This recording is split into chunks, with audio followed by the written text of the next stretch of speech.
பம்பலான மலர் சக்தி வாய்ந்த சின்னவரிசலாம் கேரளாவை இருந்துறாங்க.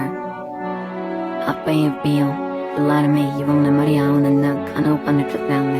இவங்க மாதிரியே அடுத்த ஜெனரேஷன்ல சக்தி வாய்ந்தவங்க மாறிட்டு வராங்க. அவங்களும் இவங்கள மாதிரியே சக்தி வாய்ந்தவங்களா இந்த ஊரை முன்னேறி கொண்டு போக முடியும்.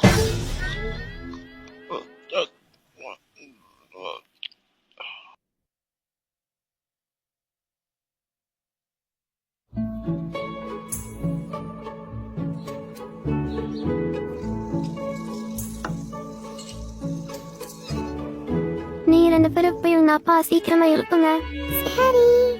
அவரு எப்பயுமே தூங்கிட்டே தான் இருப்பாரு. இன்னைக்கு என்ன நாளுன்னு உனக்கு தெரியுமில்ல போட்டுட்டோ? அப்பா சீக்கிரம் எந்திரிங்க.